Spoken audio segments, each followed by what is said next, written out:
Selamat pagi Bapak Ibu, Saudara, jemaat yang dikasihi Tuhan. Selamat pagi Bapak Ibu Saudara yang sedang melakukan ibadah di rumah. Kita percaya bahwa kasih Allah tak berkesudahan seperti pujian yang barusan. Mari kita sambut ibadah ini dengan mengambil saat teduh secara pribadi. Saya undang kita untuk bangkit berdiri.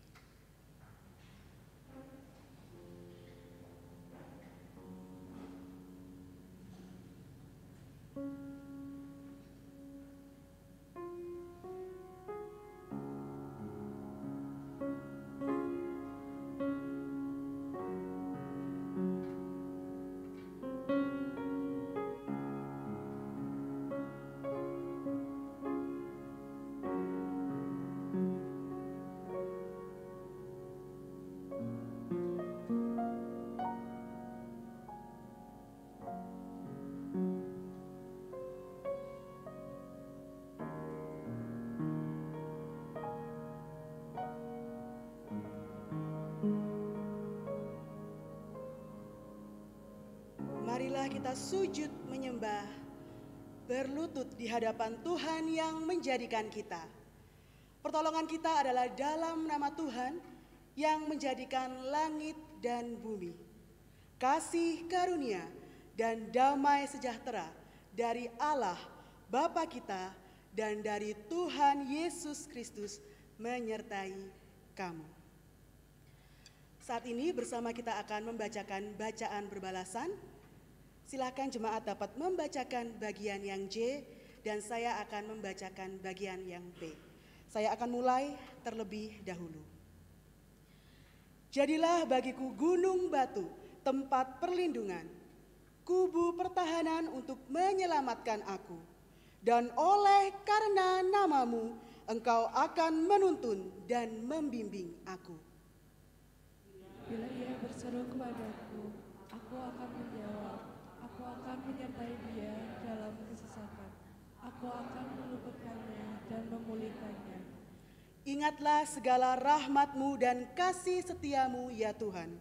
Sebab semuanya itu sudah ada sejak purba kala.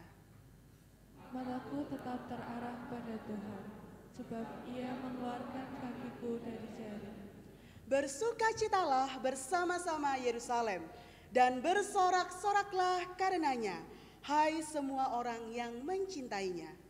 Karena kamu akan dipulihkan dari sumber penghiburannya, dan kamu akan disegarkan dari kepenuhan kemuliaannya. Berilah keadilan kepadaku ya Allah, dan perjuangkanlah perkara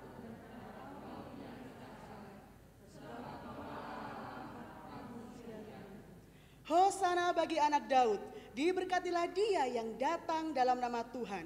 Hosana di tempat yang maha tinggi. Dengan tetap bangkit berdiri, kita akan merajakan Yesus anak domba Allah. Rajakanlah Yesus anak tunggal Allah. Rajakanlah Yesus Tuhan sumber hidup. Kita memuji dan memasyurkan Tuhan atas rahmat-Nya. Rajakanlah Yesus.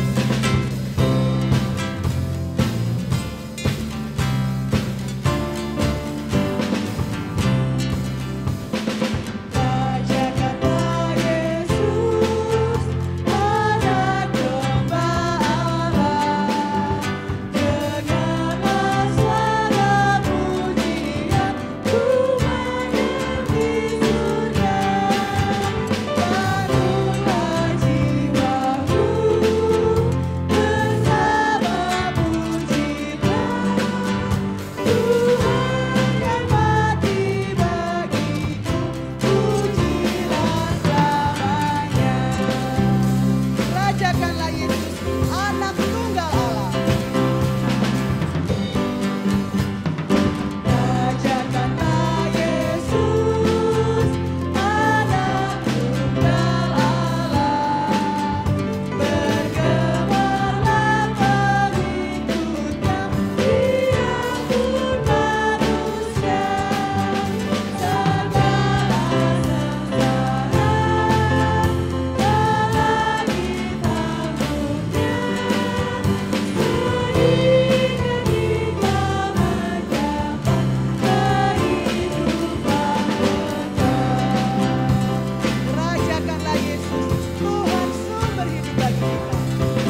duduk kembali.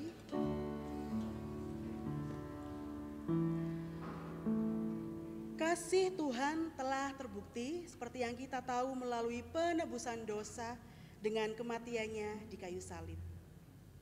Bagi kita anak-anaknya. Namun seringkali kita sebagai anak melakukan hal yang mendukakan hati Tuhan. Kita jatuh ke kesalahan yang sama, jatuh ke dosa yang sama. Namun seperti Bapa sayang anaknya, demikian kita dijadikan biji mata oleh Tuhan. Mari saya ajak kita dengan kesungguhan hati saat ini, kita mengaku, kita buka hati kita agar Tuhan menyelidiki segala kesalahan dan dosa-dosa kita kepadanya. Sebab sungguh besar kasih Tuhan, seperti Bapa sayang kepada anaknya.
Ya Bapa, seperti Engkau menyayangi anaknya, demikianlah kasih setiamu di dalam hidup kami.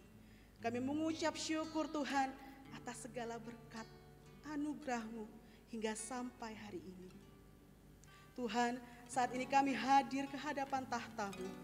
Kami ingin mengakui segala kesalahan, dosa-dosa kami, baik pikiran, perkataan kami, kepada sesama kami, kepada keluarga, kepada anak kami, kepada orang tua kami, kepada rekan kerja kami. Kami mohon ampun ya Tuhan. Ampunilah segala kesalahan dan dosa kami, baik disengaja maupun tidak disengaja. Tuhan, kami mohon ya Tuhan, layakkanlah kami Tuhan, untuk dapat masuk ke hadirat-Mu, untuk dapat menyembah Engkau, memuji Engkau, dan mendengarkan firman yang dari Engkau. Hanya di dalam nama-Mu Tuhan, kami menyerahkan doa-doa kami. Terima kasih ya Tuhan, terima kasih. Dalam nama Tuhan Yesus kami sudah berdoa dan mengucap syukur. Amin. Bapa, besar sungguh kasih setiamu, nyata sungguh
Berdasarkan kasih karunia Allah dalam Tuhan kita Yesus Kristus, saya akan sampaikan berita pengampunan dosa kepada tiap-tiap kita yang telah mengaku dengan tulus dan ikhlas sebagaimana janji Allah dalam firman-Nya yang terdapat pada Efesus 1 ayat 7.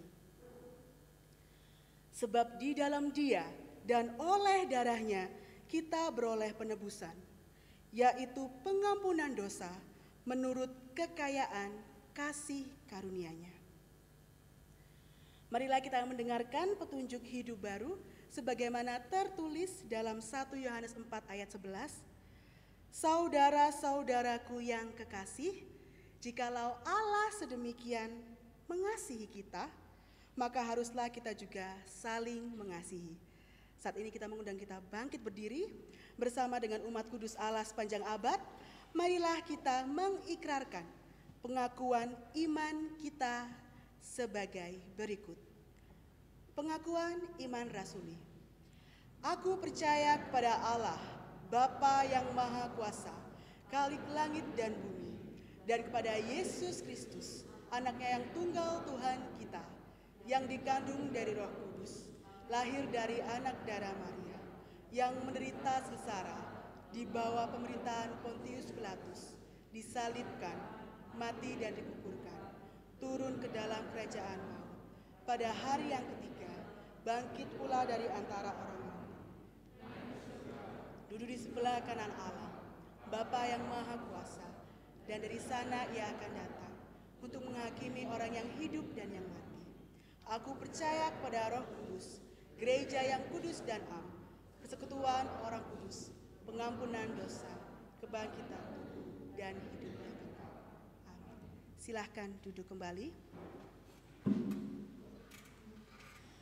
Bapak, Ibu, Saudara, berbicara tentang bukti kasih Tuhan memang tak akan pernah ada habisnya. Kasih-Nya membentang lebih luas dari langit dan bahkan jauh lebih dalam dari samudra. Sungguh kasih-Nya tiada terhitung bagi kita. Mari kita siapkan hati kita.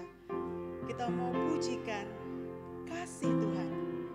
Karena hanya Engkaulah jalan yang sempurna, perisai perlindungan dan keselamatan.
tiada terhitung pertolonganmu, tiada terhitung, tiada terhitung kesetiaanmu, tiada terhitung kesetiaanmu dalam hidupku. Mari kita siapkan hati kita untuk mendengarkan firman.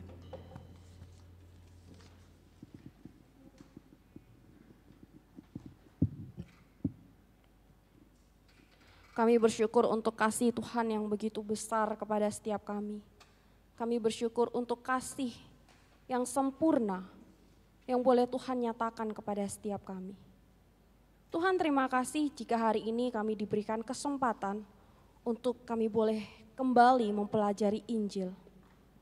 Ya Tuhan, biarlah Injil yang akan kami pelajari bukan hanya sekedar menjadi pengetahuan bagi setiap kami, tetapi biarlah melalui Injil-Mu setiap kami boleh mengalami satu pembaharuan, setiap kami boleh dimenangkan. Ini doa kami ya Tuhan, dan kami menyerahkan di dalam waktu perenungan ke depan, Tuhan yang boleh berbicara kepada setiap kami. Ini kami, anak-anak-Mu, kami sudah siap untuk mendengarkan Injil-Mu. Di dalam nama Tuhan Yesus Kristus, kami berdoa dan kami mengucap syukur. Amin. Shalom, selamat pagi jemaat yang ada di gereja maupun yang ada di rumah. Ya, shalom. Hari ini tema khotbah saya adalah kasih Allah sungguh terbukti. Dan saya mengambil dari Yohanes 3 ayat 1 sampai dengan ayat yang ke-21. Tetapi kita hanya akan membaca ayat yang ke-3 sampai ayat yang ke-7, lalu nanti kita lanjutkan di dalam ayat yang ke-16. Silakan Bapak Ibu Saudara membuka Alkitabnya masing-masing dan menyimaknya di dalam Alkitabnya masing-masing. Saya akan membaca untuk kita sekalian. Yohanes 3 ayat yang ke-3. Yesus menjawab katanya, "Aku berkata kepadamu, sesungguhnya jika seorang tidak dilahirkan kembali, ia tidak dapat melihat kerajaan Allah." Ayat yang keempat, kata Nikodemus kepadanya, "Bagaimanakah mungkin seorang dilahirkan kalau ia sudah tua? Dapatkah ia masuk kembali ke dalam rahim ibunya dan dilahirkan lagi?" Jawab Yesus, "Aku berkata kepadamu, sesungguhnya jika seorang tidak dilahirkan dari air dan roh, ia tidak dapat masuk ke dalam kerajaan Allah. Apa yang dilahirkan dari daging adalah daging, dan apa yang dilahirkan dari roh adalah roh. Janganlah engkau heran, karena aku berkata kepadamu, kamu harus dilahirkan kembali." Saya lanjut dalam ayat yang ke-16. "Karena begitu besar kasih Allah akan dunia ini, sehingga ia telah mengaruniakan anaknya yang tunggal, supaya setiap orang yang percaya kepadanya tidak binasa, melainkan beroleh hidup yang kekal." Bapak Ibu Saudara, ketika kita melihat teks ini, ya, setelah Tuhan Yesus melakukan berbagai tanda-tanda mujizat, ada begitu banyak orang yang kemudian mengikut Yesus. Dan cerita ini bukan hanya ada di dalam teks ini, di dalam bagian firman Tuhan yang lainnya kita juga menjumpai bahwa setiap kali Tuhan Yesus melakukan tanda-tanda mujizat, ya, selalu ada berbondong-bondong orang yang datang dan mengikuti dia. Kurang lebih enggak sama Bapak Ibu Saudara, tetapi saya menemukan ada satu keistimewaan di dalam teks ini. Ya, keistimewaan di dalam teks ini yang berbeda dengan teks yang lainnya, dikatakan di sini bahwa ada orang Farisi yang merupakan pemimpin agama Yahudi datang menemui Tuhan Yesus. Loh, biasa aja, kan biasanya juga kayak gitu. Enggak Bapak Ibu Saudara. Nikodemus ini adalah orang yang saleh, ya. Dia adalah orang yang terhormat, dia adalah orang yang pintar, dan tentunya dia adalah orang yang baik. Tetapi ketika dia datang menemui Tuhan Yesus, ya tadi kan dia orang Farisi ya Bapak Ibu Saudara. Dia tidak seperti orang-orang Farisi pada umumnya, yang datang untuk mencemooh Tuhan Yesus, yang datang untuk mengata-ngatai Tuhan Yesus dan menjatuhkan Tuhan Yesus.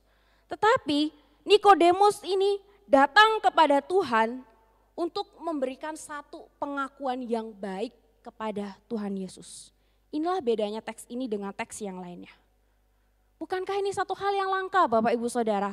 Di mana orang Farisi itu mau datang kepada Tuhan Yesus bukan untuk menghujat, bukan untuk menjatuhkan, melainkan memberikan satu pengakuan yang baik tentang Tuhan Yesus. Menarik ya Bapak Ibu Saudara, ini menarik bagi saya. Dan tentunya ada hal yang lebih menarik lagi daripada hal itu. Yaitu ketika kita melihat percakapan yang terjadi di antara Nikodemus dan juga dengan Tuhan Yesus pada waktu itu. Percakapannya menarik yaitu ketika Tuhan Yesus menyampaikan tentang rancangan keselamatan yang Allah kerjakan bagi dunia ini. Tuhan Yesus menyampaikan rancangan keselamatan yang Allah kerjakan bagi dunia ini kepada Nikodemus. Dan kita harus sadar ya, harus ingat ya Bapak Ibu Saudara bahwa rancangan keselamatan bagi dunia ini sumbernya cuma satu. Yaitu dari Allah. Karena Dia adalah kasih. Dia sudah menyatakan kasihnya melalui kehadirannya di dalam dunia ini di dalam rupa manusia. Sehingga supaya kita ini bisa diselamatkan, maka yang harus kita lakukan adalah percaya. Di dalam ayat yang ke-16 sudah menyatakan semua itu kepada setiap kita.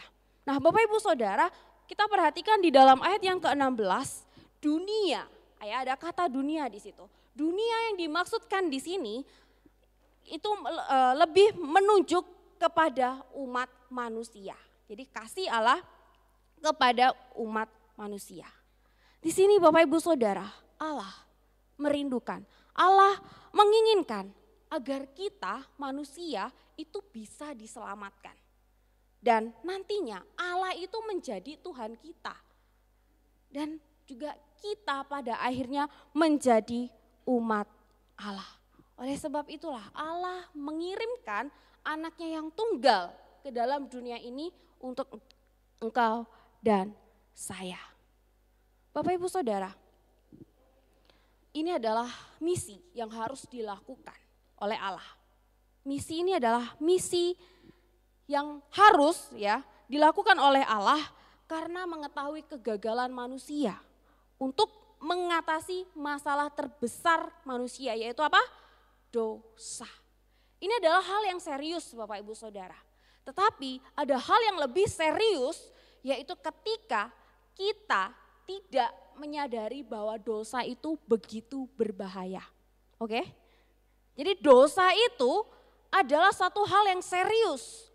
Tetapi ada hal yang lebih serius yaitu ketika manusia tidak menganggap dosa itu sebagai hal yang serius. Akibatnya manusia akan terus berkompromi dengan dosa. Dan untuk membersihkan diri, manusia selalu berupaya melakukan apapun. Tetapi manusia selalu gagal, dan gagal. Manusia gagal untuk memahami, untuk memenuhi apa yang Allah mau. Allah terus mencoba berelasi dengan manusia di dalam sejarah hidup manusia Bapak Ibu Saudara. Tetapi manusia gagal, dan gagal. Oleh sebab itu Allah mengirimkan anaknya yang tunggal untuk menjadi pendamaian atas dosa setiap kita. Bapak Ibu Saudara, kalau dosa bukan satu hal yang serius, Allah gak perlu mengirim anaknya yang tunggal, anak yang Dia kasihi untuk datang ke dalam dunia ini. Mati di atas kayu salib berkorban untuk engkau dan saya. Nah Bapak Ibu Saudara, sebentar lagi kita akan merayakan Paskah. Kita akan mengenang akan karya penebusan Kristus dan kematiannya di atas kayu salib. Setelah Paskah kita juga akan, itu Jumat Agung ya Bapak Ibu Saudara, dan di dalam Paskah kita akan sama-sama merayakan kebangkitannya. Dan nanti kita akan sama-sama merayakan kenaikan Tuhan Yesus ke surga. Bapak Ibu Saudara, ini adalah bukti nyata bahwa Allah begitu mengasihi setiap kita. Ini adalah bukti terbesar dari karya Allah untuk setiap kita. Dan melalui karya itu Bapak Ibu Saudara, setiap kita, engkau dan saya diundang untuk percaya. Apa dampak dari ketika kita percaya Bapak Ibu Saudara? Saya yakin kita semua udah percaya ya, amin? Amin ya. Dampak ketika kita percaya, yang pertama adalah kita dilahirbarukan dan kita mendapatkan keselamatan.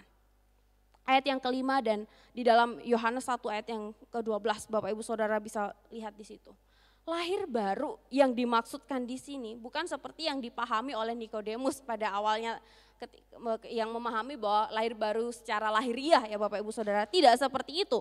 Tetapi lahir baru yang dimaksudkan di sini berarti kita diperbaharui di dalam Kristus. Ingat ya, tadi dosa itu sudah masuk di dalam kehidupan setiap kita, di dalam kehidupan setiap manusia. Dosa itu sudah merusak hati setiap kita, manusia. Dan dosa itu sudah membuat setiap kita melakukan pemberontakan demi pemberontakan terhadap Allah. Dan gak cukup hanya sekedar meninggalkan hati kita yang rusak tadi. Tetapi kita butuh yang namanya pembaharuan. Pembaharuan secara total. Yaitu kita butuh dilahirkan kembali di dalam Kristus. Dan kelahiran kembali hanya dapat dilakukan oleh Roh Kudus. Nah Bapak Ibu Saudara, ketika kita sudah dilahirkan kembali, maka kita sudah menjadi anak-anak Allah. Saya mau ajak kita baca, buka Alkitabnya masing-masing di dalam Efesus 1 ayat yang ke-13. Efesus 1 ayat yang ke-13. Silakan Bapak Ibu Saudara perhatikan Alkitabnya masing-masing, saya baca untuk kita.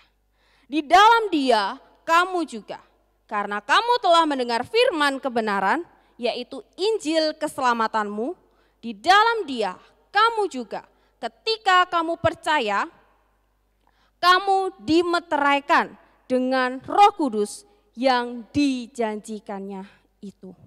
Bapak Ibu Saudara, ketika kita sudah percaya, maka kita dimeteraikan di dalam Dia. Dimeteraikan. Bapak Ibu Saudara tahu meterai ya? Tahu ya? Gunanya meterai untuk apa Bapak Ibu Saudara? Untuk apa? Gunanya meterai untuk apa? Mengesahkan. Ketika kita percaya, kita dimeteraikan di dalam Dia. Sama halnya dengan meterai yang pada umumnya kita gunakan. Maka di dalam Kristus kita dimeteraikan. Dan saat itu juga kita sudah menjadi milik Allah dan Roh Kudus itu diberikan sebagai jaminan bagi kita. Nah Bapak Ibu Saudara, satu hal lagi, keselamatan itu hanya ada di dalam Kristus Yesus. Amin. Keselamatan itu hanya ada di dalam Kristus Yesus. Kenapa kok keselamatan itu hanya ada di dalam Kristus Yesus Bapak Ibu Saudara? Kenapa kok keselamatan bukan ada di dalam perbuatan baik, di dalam peribadahan kita, di dalam hidup kebenaran kita? Kenapa kok semua itu tidak bisa menyelamatkan Bapak Ibu Saudara? Dan mungkin ini berbalik dengan apa yang agama sebelah ajarkan ya. Kita bersyukur karena firman Tuhan memberikan kita satu jaminan ini, yaitu di dalam Yohanes 14 ayat yang ke-6. Udah hafal ini ya. Akulah jalan, kebenaran, dan hidup.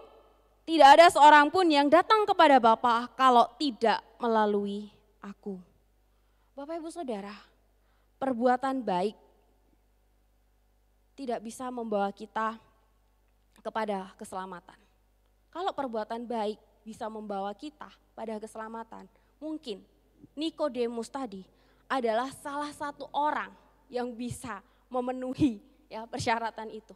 Karena Nikodemus adalah orang yang baik, dia adalah orang yang saleh, ya. Dia adalah orang yang sangat peduli. Tetapi sayangnya, perbuatan baik tidak bisa membawa kita pada satu keselamatan. Apa yang Yesus katakan? Di dalam ayat yang ketiga, Dikatakan bahwa sesungguhnya jika seorang tidak dilahirkan kembali, ia tidak dapat melihat kerajaan Allah. Ini yang Yesus katakan kepada Nikodemus. Tadi dilahirkan kembali artinya apa Bapak Ibu Saudara? Kita diperbaharui di dalam Kristus. Dan ketika kita sudah dilahir barukan, maka kita ini menjadi anak-anak Allah yang siap melakukan perbuatan baik. Ya, perbuatan baik kita sebagai orang percaya itu adalah bukti bahwa kita sudah diselamatkan. Ya, jangan ketuker ya, berbuat baik untuk kita diselamatkan. Tapi perbuatan baik kita itu adalah bukti bahwa kita ini sudah diselamatkan. Dan perbuatan baik yang kita lakukan itu adalah ucapan syukur kita atas karya Allah di dalam kehidupan setiap kita. Dan perbuatan baik itu adalah tujuan Allah, memberikan kita keselamatan. Kenapa? Karena tanpa keselamatan kita tidak bisa melakukan perbuatan baik. Bagaimana bisa orang yang berdosa melakukan satu perbuatan baik? Gak bisa Bapak Ibu Saudara. Bagaimana bisa orang yang berdosa dapat menyenangkan hati Allah? Tidak bisa Bapak Ibu Saudara. Bapak Ibu Saudara, bukan kita yang mencari Allah, tetapi Allah yang mencari kita. Ketika kita bisa mengasihi, saya mengasihi Fania, saya mengasihi Pak Hantoro, itu bukan karena saya, tetapi karena sudah ada Allah yang terlebih dahulu mengasihi saya, sehingga saya dimampukan untuk bisa mengasihi Fania, mengasihi Pak Hantoro, dan mengasihi orang-orang di sekitar saya. Bapak Ibu Saudara, kasih Allah itu sungguh amat besar dalam kehidupan engkau dan saya. Kasih Allah itu sungguh nyata di dalam kehidupan setiap kita. Dan Dia memberikan satu jaminan ketika kita percaya bahwa kita tidak akan binasa. Kita tidak akan binasa. Kita kembali lagi ke dalam Yohanes 3 ayat yang 16 ya Bapak Ibu Saudara. Di situ dikatakan bahwa yang percaya kepadanya tidak akan binasa. Bapak Ibu Saudara, dari kata ini Tuhan Yesus ingin menunjukkan bahwa keselamatan saat ini bukan hanya diperuntukkan untuk orang Yahudi saja, tetapi juga bagi seluruh bangsa. Keselamatan itu ditawarkan kepada semua orang, apapun kondisinya, sejahat, seburuk apapun orang itu. Tidak ada diskriminasi moral, ras, dan juga sosial. Disinilah Bapak Ibu Saudara, Roh Kudus sanggup mengubahkan. Maukah engkau menerima keselamatan yang hanya daripadanya Bapak Ibu Saudara? Dan bagi setiap kita yang sudah menerima keselamatan, kiranya kita jangan menyia-nyiakan anugerah Tuhan yang begitu besar yang telah Tuhan berikan kepada setiap kita. Ingat ya, anugerah Tuhan itu bukan anugerah murahan. Sekalipun itu diberikan secara cuma-cuma kepada setiap kita. Itu Dia lakukan karena Dia tahu kita nggak sanggup, kita nggak mampu membayar ya pengorbanan Kristus yang begitu sangat mahal. Bapak Ibu Saudara, di dalam bagian yang kedua,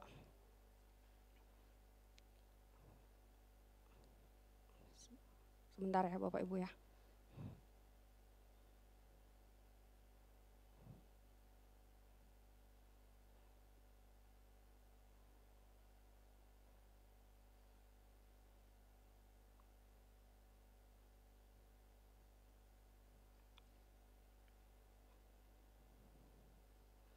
Oke, di dalam bagian yang kedua Bapak Ibu Saudara, dampak dari ketika kita percaya itu adalah kita hidup benar.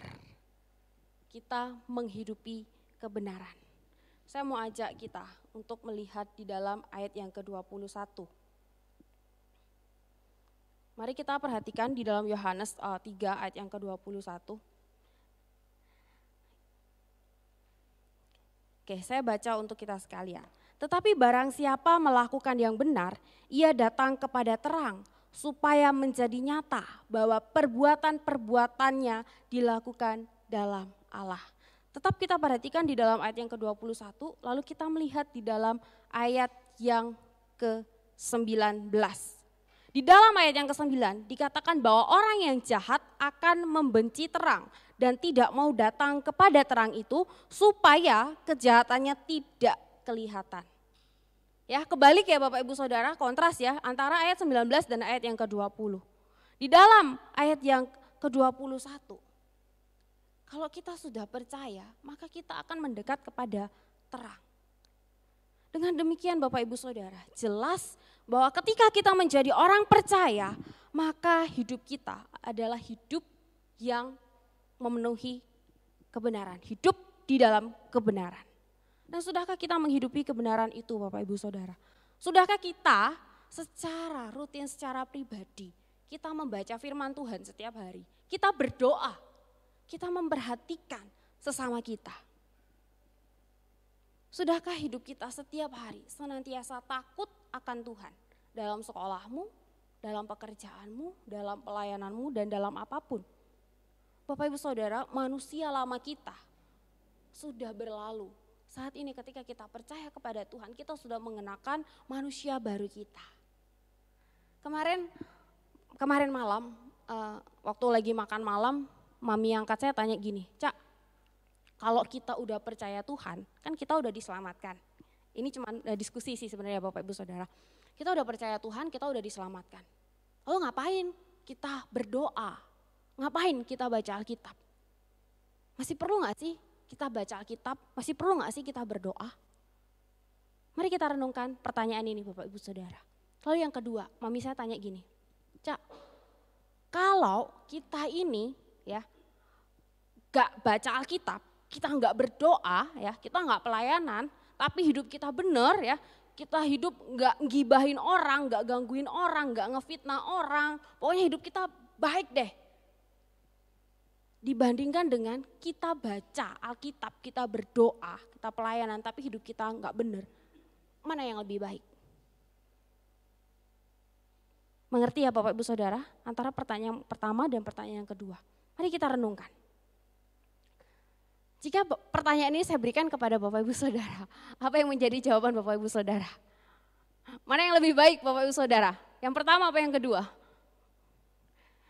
Bapak Ibu Saudara, tentunya ini tidak bisa dipilih. Karena ini bukan satu pilihan. Yang bikin pilihan ini cuma manusia. Allah tidak menghendaki kita untuk memilih, tetapi Allah menghendaki setiap kita untuk melakukan kedua-duanya.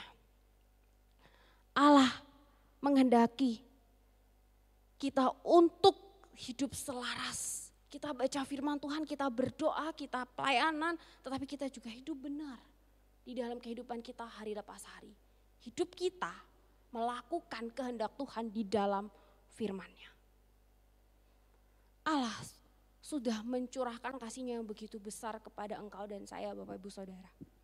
Kematian Kristus di atas kayu salib, kebangkitannya dan kenaikannya adalah bukti nyata dari kasih Allah untuk engkau dan untuk saya.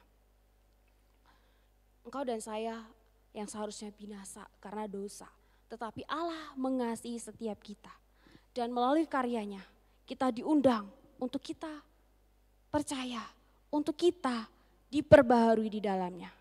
Dan ketika kita sudah percaya Bapak Ibu Saudara, janganlah kiranya kita hanya sekedar percaya. Ya, kita tadi percaya ya, amin ya, kita udah percaya ya. Tapi kiranya kita bukan hanya sekedar percaya, tetapi tidak berelasi dengan Tuhan. Ya, jadi kita tuh harus percaya dan terus berelasi dengan Tuhan. Karena percaya itu bukan hanya satu kali, tetapi secara terus menerus. Kita percaya, kita menghidupi apa yang kita percaya, kita melakukan apa yang kita imani. Ingat ya, percaya bukan hanya satu kali, tetapi percaya itu harus terjadi secara terus-menerus. Iman terlepas dari perbuatan tidak pernah bisa dipertahankan. Kiranya firman Tuhan ini menolong setiap kita untuk kembali mengingat akan panggilan kita sebagai orang percaya. Mari kita tundukkan kepala, kita berdoa Bapak Ibu Saudara. Tuhan, terima kasih untuk kasih-Mu yang melimpah di dalam hidup kami. Kasih yang sungguh terbukti melalui pengorbananmu di atas kayu salib menebus hidup setiap kami. Tuhan, kami juga mau berterima kasih untuk kepastian yang boleh kami dapatkan di dalam Engkau. Kasih yang selalu memperbaharui dan menopang kehidupan setiap kami. Dan melalui Injil-Mu pada pagi hari ini ya Tuhan, kami dipanggil kembali untuk menghidupi apa yang kami percayai. Tuhan, mampukan setiap kami. Mampukan setiap kami ya Tuhan, karena kami tahu di dalam perjalanan iman kami mengikut Engkau, iblis tidak selalu tinggal diam. Tapi kami percaya dengan kekuatan dan juga pertolongan-Mu, setiap kami boleh dimampukan untuk boleh menjadi pelaku firman-Mu dan bukan hanya sekedar pendengar saja ya Tuhan. Terima kasih sekali lagi ya Tuhan. Kami bersyukur karena Tuhan boleh berbicara kepada setiap kami. Jika saat ini hamba-Mu akan berhenti berkata-kata, hamba berdoa, Roh Kudus Tuhan yang boleh terus berbicara dalam hati setiap jemaat-Mu dan juga hamba-Mu secara pribadi. Tuhan, dalam kesempatan ini juga, dalam doa ini juga ya Tuhan, kami teringat untuk saudara-saudara kami yang saat ini sedang sakit. Kami mau berdoa untuk Ibu Hardono. Kondisi kesehatannya saat ini melemah dan dia harus melakukan cuci darah yang juga masih dilakukan pengecekan untuk melakukan cuci darah dalam minggu ini ya Tuhan. Tuhan, kiranya Tuhan yang boleh topang kesehatan Ibu Hardono. Tuhan berikan kekuatan, Tuhan berikan penjagaan dan juga berikan kekuatan kepada keluarga yang menjaga dan merawat. Tuhan berikan hikmat, Tuhan berikan kesabaran. Tuhan, kami juga mau berdoa untuk istri dari Pak Yong yang sedang sakit dan dalam pemulihan dari sakit stroke-nya ya Tuhan. Tuhan, sediakan dana yang dibutuhkan untuk pengobatan ini. Dan Tuhan yang boleh memberikan kekuatan kepada Pak Yong dalam usianya yang lanjut juga harus tetap menjaga istrinya. Kami juga berdoa untuk jemaat kami yang lansia ya Tuhan. Kiranya Tuhan juga yang boleh berikan kekuatan kepada mereka. Tengah kelemahan fisik yang mereka alami, tapi biarlah iman mereka boleh semakin kuat di dalam Engkau. Kami juga mau berdoa untuk anak-anak muda kami di gereja di tempat ini ya Tuhan.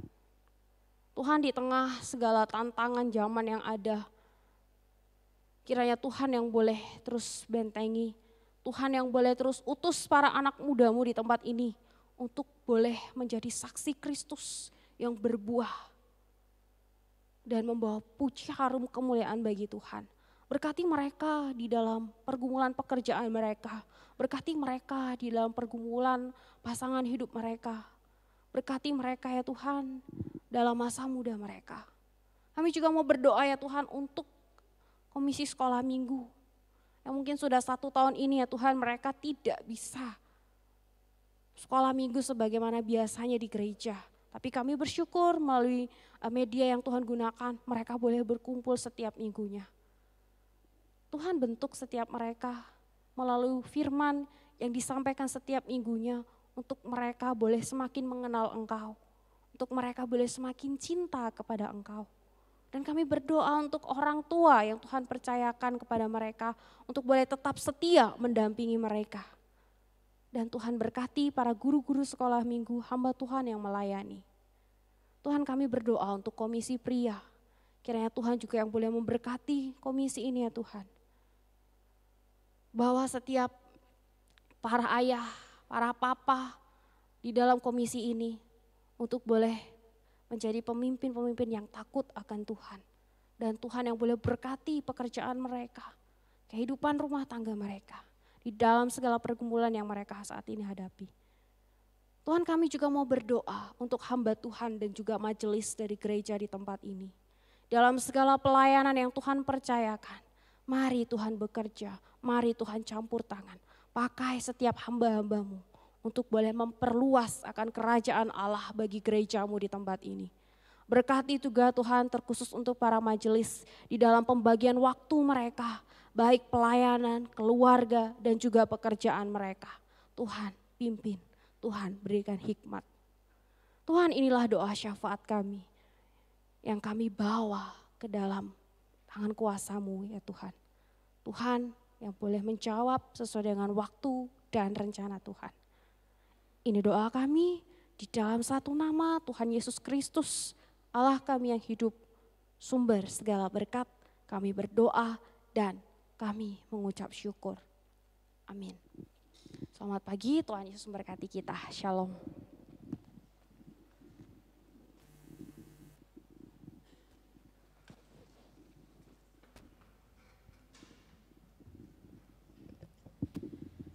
Bapak Ibu Saudara, untuk persembahan dapat ditransfer melalui rekening gereja yang tertera pada layar, atau dapat dimasukkan dalam kotak persembahan yang telah tersedia di gereja, atau dapat diserahkan saat Bapak Ibu Saudara beribadah di tempat ini secara aktif. Jumat 2 April 2021 akan diadakan ibadah Jumat Agung pukul 8 pagi. Diadakan perjamuan kudus bagi majelis yang bertugas dan jemaat yang akan menerima, harap dapat mempersiapkan diri dengan baik. Mari kita mengembalikan kemuliaan kita kepada Tuhan, kita meninggikan namanya, kita mau katakan dimuliakan, ditinggikan, Yesus Tuhan, hanya Engkau Rajaku.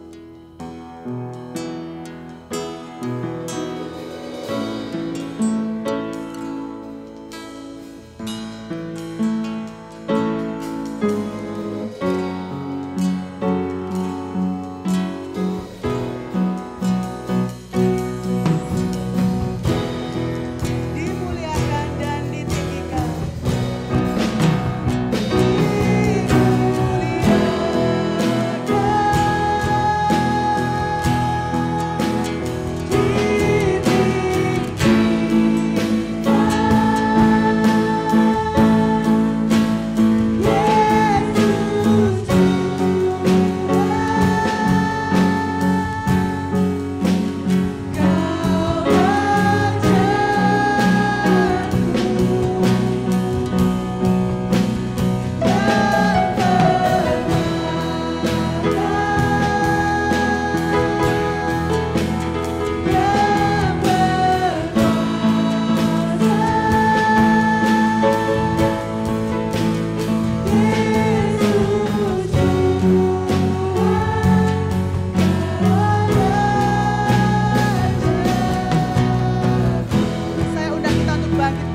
Jemaat kasih dalam Tuhan, arahkanlah hatimu dan terimalah berkat Tuhan. Kiranya kasih dan damai sejahtera Allah yang melampaui segala akal, anugerah keselamatan di dalam Yesus Kristus, persekutuan, pertolongan, penghiburan, dan kuat kuasa daripada Allah Roh Kudus menyertai, memimpin, dan memberkati hidupmu saat ini sampai selamanya. Amin.